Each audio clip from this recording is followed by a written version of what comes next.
La primera vez que leí Hoja de Nígel yo no llegaba a los 18 años. No estoy seguro si me lo prestó una amiga de la universidad allá por el lejano 1992 o lo saqué de la biblioteca del peruano alemán. Recuerdo pocas cosas de esos días, pero sí recuerdo claramente la enorme impresión que me hizo. Recuerdo que me conmovió enormemente y el desasosiego ante un mundo tan resignado, tan distinto a la imaginería heroica que había leído en El Señor de los Anillos o que había leído en El Hobbit.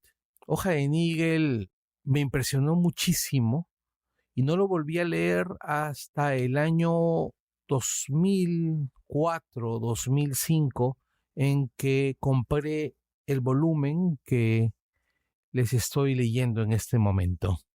Hemos llegado a la tercera parte de Hoja de Nígel.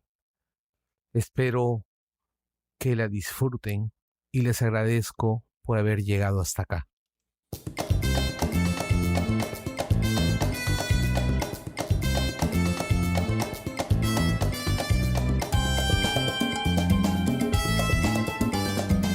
Bienvenidos a Langoy Extra, una píldora sobre el contenido que no logra llegar al programa semanal y que llega a ustedes 2 o 3 veces por semana o cuando lo meriten.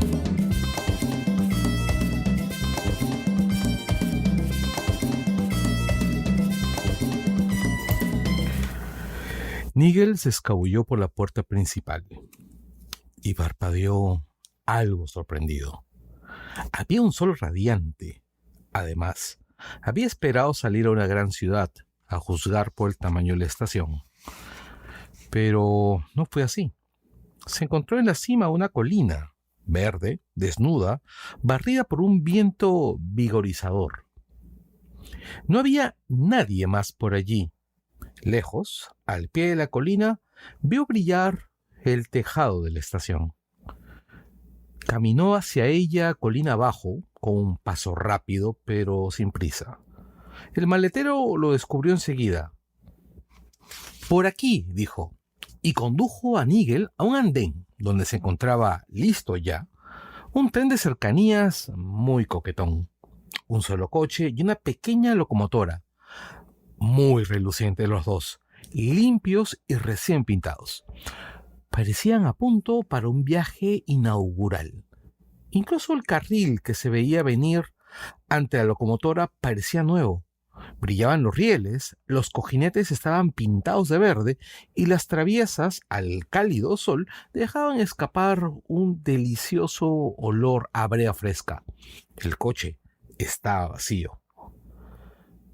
«¿A dónde va este tren, mozo?», preguntó Nígel. «Creo que no han colocado aún el cartel de destino», dijo el mozo, «pero lo encontrará satisfactorio». Y cerró la puerta. El tren arrancó al punto. Nígel se recostó en el asiento. La pequeña locomotora avanzaba entre borbotones de humo por el fondo de un cañón de altas paredes verdes al que un cielo azul servía de dosel. No parecía haber pasado mucho tiempo cuando la locomotora dio un silbido. Entraron en acción los frenos y el tren se detuvo. No había estación ni cartel indicador, solo un tramo de peldaños que subía por un verde talud. Al final de la escalera se abría un póstigo en un seto muy cuidado. Junto a él estaba su bicicleta, por lo menos parecía la suya, y llevaba una etiqueta amarilla atada al manillar con la palabra Nígel, escrita en grandes letras negras. Abrió la puerta de la barrera, saltó a la bicicleta y se lanzó colina abajo, acariciado por el sol primaveral. Pronto comprobó que desaparecía el camino que había venido siguiendo y que la bicicleta rodaba sobre un césped maravilloso. Era verde y tupido. Podría apreciar, sin embargo, cada brizna de hierba. Le parecía recordar que en algún lugar había visto o soñado este prado.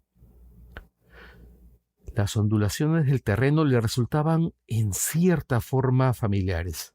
Sí, el terreno se nivelaba, coincidiendo con sus recuerdos, y después, claro está, comenzaba a ascender de nuevo, Una gran sombra verde se interpuso entre él y el sol.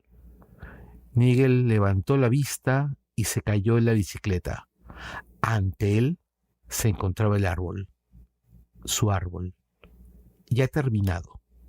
Si tal cosa puede afirmarse de un árbol que está vivo, cuyas hojas nacen y cuyas ramas crecen, y se mecen en aquel aire que Nigel tantas veces había imaginado y que tantas veces había intentado captar.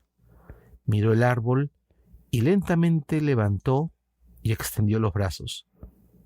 Es un don, dijo. Se refería a su arte y también a la obra pictórica, pero estaba usando la palabra en su sentido más literal. Siguió mirando el árbol. Todas las hojas sobre las que él había trabajado estaban allí, más como él había intuido que como había logrado plasmarlas. Y había otras que solo fueron brotes en su imaginación y muchas más que hubieran brotado de haber tenido tiempo. No había nada escrito en ellas, eran solo hojas exquisitas, pero todas llevaban una fecha, nítidas, como las de un calendario. Se veía que algunas de las más hermosas y características, las que mejor reflejaban el estilo de Nigel, habían sido realizadas en colaboración con el señor Parish. No hay otra forma de decirlo. Los pájaros hacían sus nidos en el árbol. Pájaros sorprendentes. Qué forma de trinar. Se apareaban, incubaban, echaban plumas y se internaban gorjeando en el bosque, incluso mientras los contemplaba. Entonces se dio cuenta de que el bosque estaba también allí, abriéndose a ambos lados y extendiéndose en la distancia. A lo lejos reverberaban los montes. Después de algún tiempo, Nigel se dirigió hacia la espesura. No es que se hubiera cansado ya el árbol, pero ahora parecía tenerlo todo claro en su mente y lo comprendía. Y era consciente de su crecimiento aunque no estuviese contemplándolo. Mientras caminaba, descubrió algo curioso. El bosque era, por supuesto, un bosque lejano, y sin embargo él podía aproximarse, incluso entrar en él, sin que por ello perdiera su peculiar encanto. Antes no había conseguido nunca entrar en la distancia sin que ésta se convirtiese en meros alrededores. Se añadía así un considerable atractivo al hecho de pasear por el campo, porque al andar se desplegaban ante él nuevas distancias, de modo que ahora se lograban perspectivas dobles, triples e incluso cuádruples, y ello con doblado, triplicado o cuadruplicado encanto. Podía seguir andando hasta lograr reunir todo un horizonte en un jardín o en un cuadro, si uno prefería llamarlo así. Podía seguir andando, pero acaso no indefinidamente. Al fondo estaban las montañas. Se iban aproximando muy despacio. No parecían formar parte del cuadro, o en todo caso, solo como nexo de unión con algo más. Algo distinto entrevisto tras los árboles. Una dimensión más, otro paisaje. Nigel paseaba, pero no se limitaba a vagar. Observaba con detalle el entorno. El árbol estaba completo, aunque no terminado. Justo todo lo contrario de lo que antes ocurría, pensó. Pero en el bosque había unas cuantas parcelas por concluir, que todavía necesitaban ideas y trabajo. Ya no era necesario hacer modificaciones, todo estaba bien, pero había que proseguir hasta lograr el toque definitivo y en cada momento Nigel veía la pincelada precisa. Se sentó bajo un árbol distante y muy hermoso, una variedad del gran árbol, pero con su propia identidad o a punto de alcanzarla. Si recibía un poco más de atención, por supuesto. Y se puso a hacer cábalas sobre dónde empezar el trabajo y dónde terminarlo, y cuánto tiempo le llevaría. No pudo concluir todo el esquema. Claro, dijo, necesito a Parish. Hay muchas cosas en la tierra, las plantas y los árboles que él entiende y yo no. No puedo concebir este lugar como mi coto privado. Necesito ayuda, necesito consejo. Tenía que haberlo pedido antes.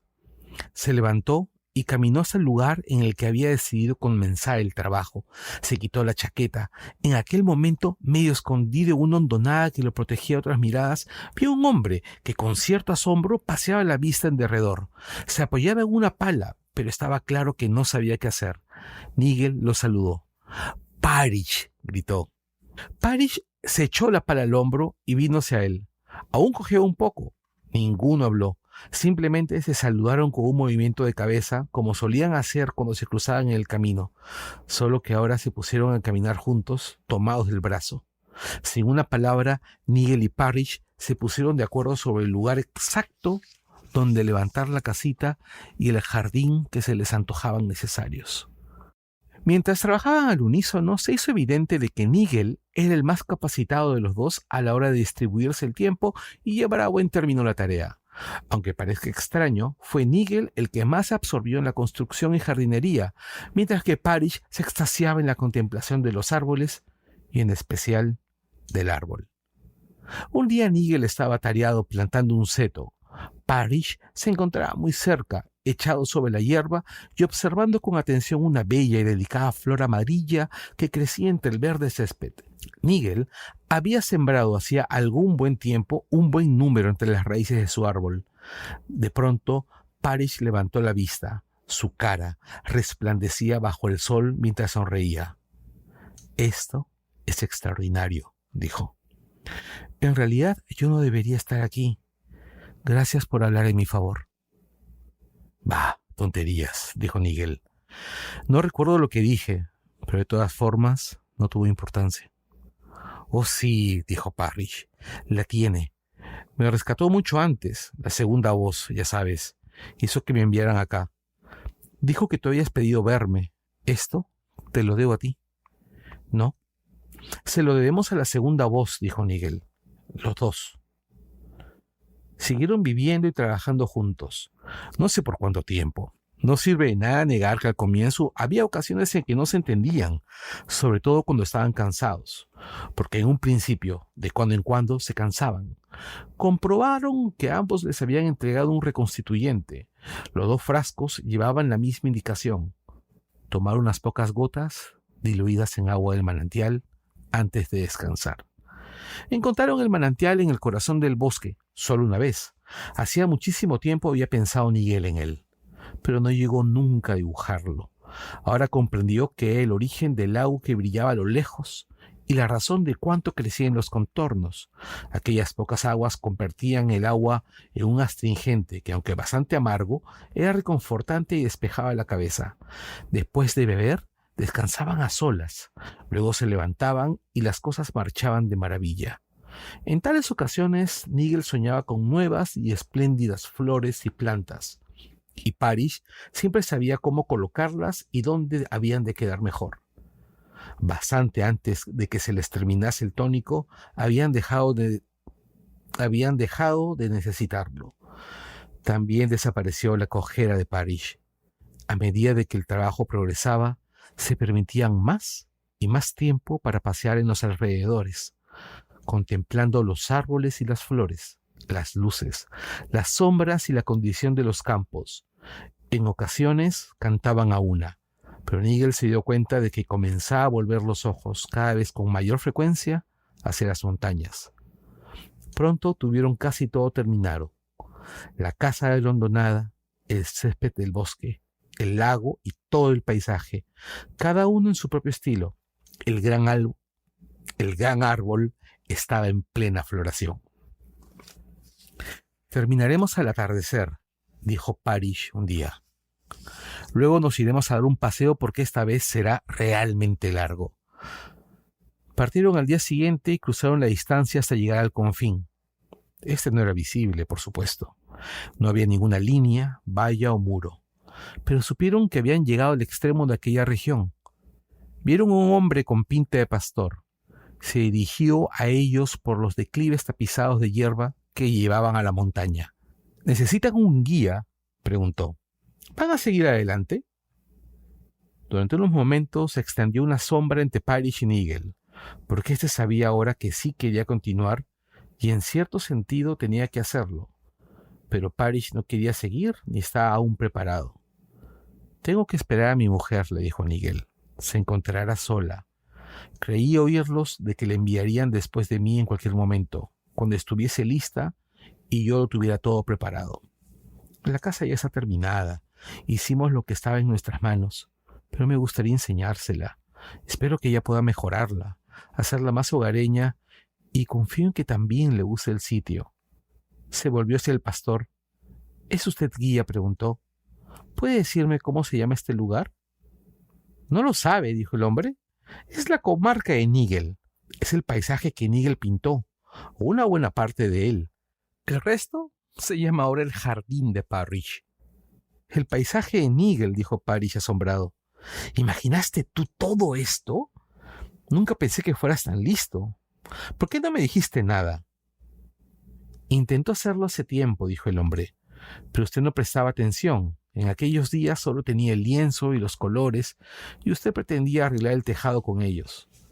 Esto es lo que usted y su mujer solían llamar el disparate de Nigel o ese mamarracho.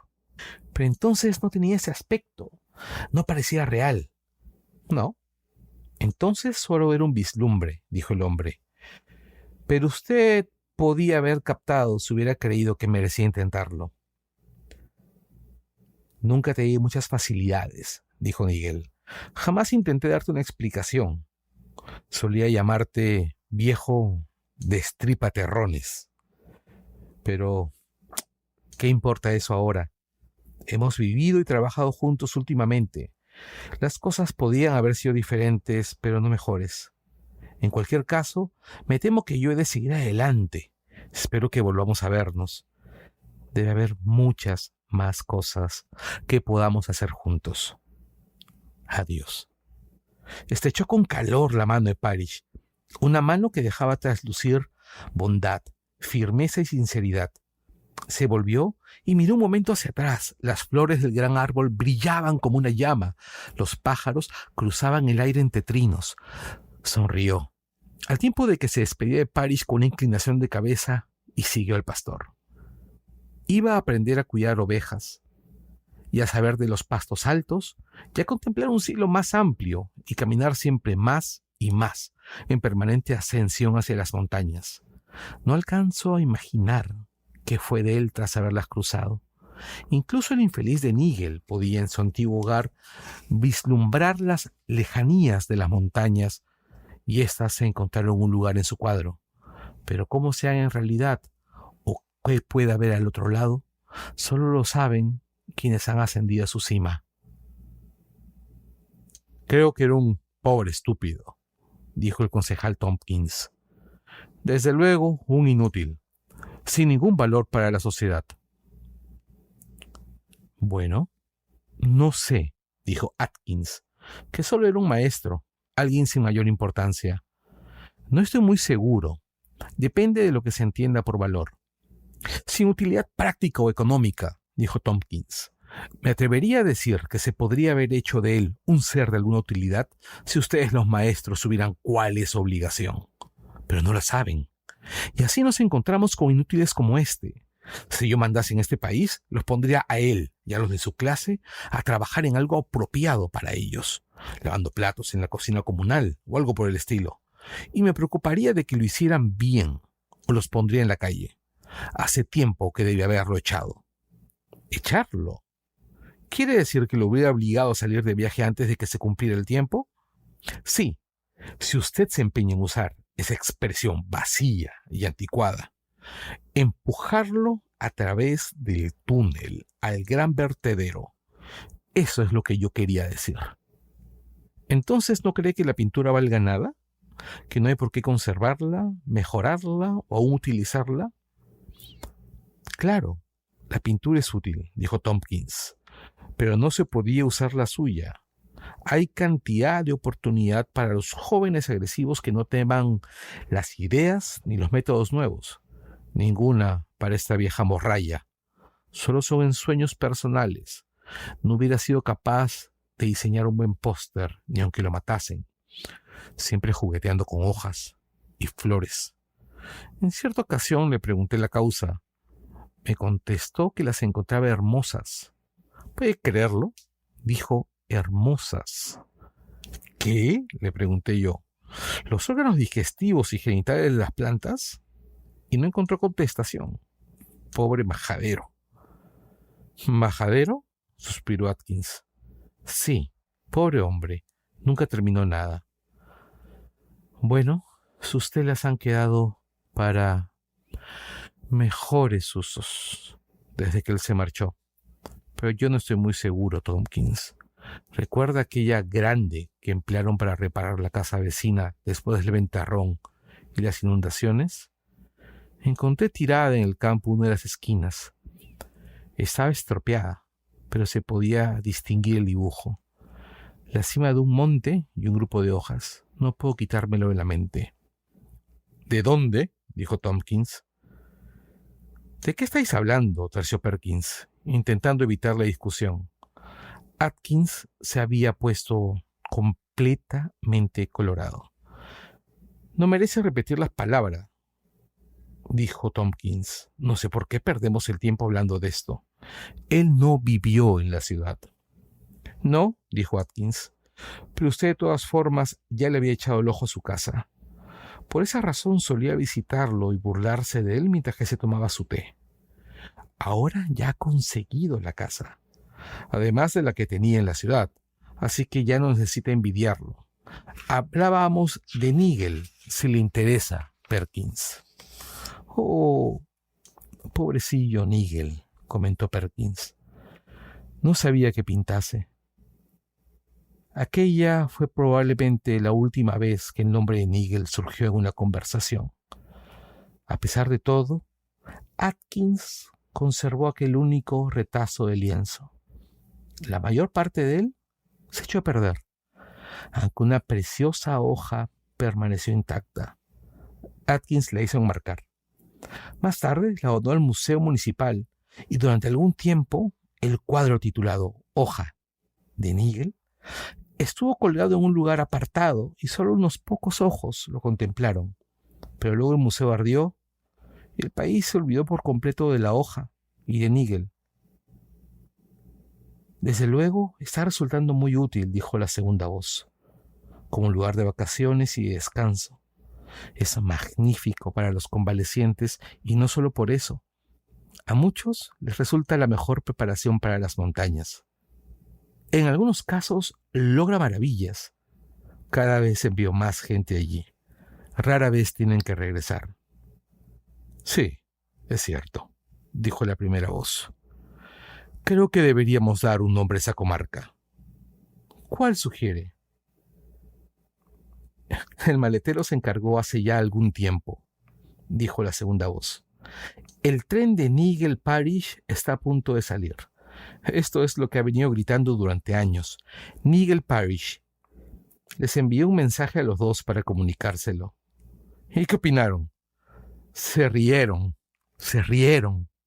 Y las montañas resonaron con su risa.